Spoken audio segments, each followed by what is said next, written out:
এখানে সবাই খুব ভালোবাসে আমাকে। স্যারজি তো ভীষণ খেয়াল রাখে, সবাই ভালোবাসে, সবাই। রোশনি, তুই ওইখানে ওনার বউয়ের পরিচয় আছিস তো? না মানে উনি তো তোকে বিয়ে করেছিলেন, তাই।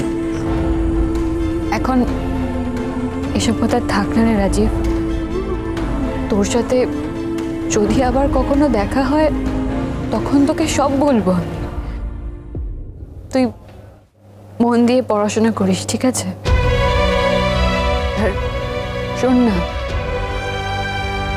যদি কখনো আমাদের ওইদিকে যাস, আমার মায়ের যেখানে দাহ করা হয়েছিল তার পাশে একটা নদী আছে, ওখানে গিয়ে একটু মায়ের নামে ফুল ভাসিয়ে দিয়ে আসতে পারবি?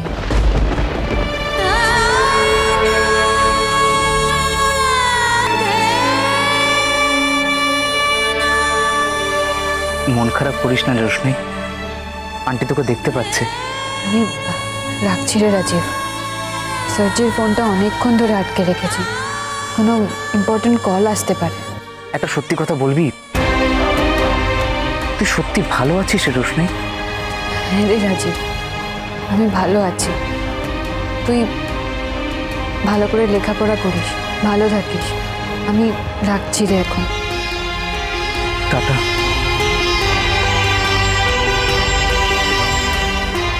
একজনের জন্মদিনে এত আলো, এত হাসি, এত আনন্দ, আর একজন অন্ধকারে তার জন্মদিন পালন করছে।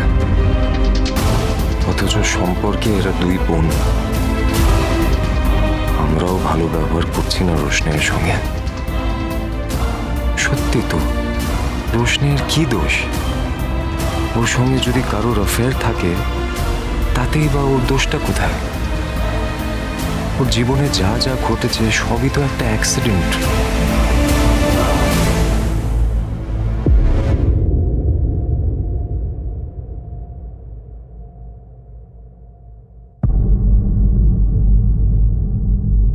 স্যারজি, আপনার ফোন।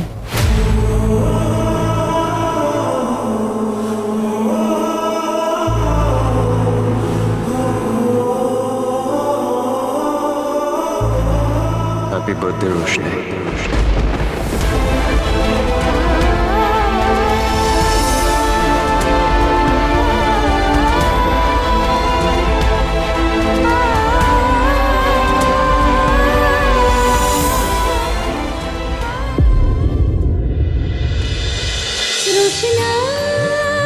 রোশনাই সোম থেকে রবি প্রতিদিন রাত 8:30টায় স্টার জলসায় ও ডিজনি প্লাস হটস্টারে।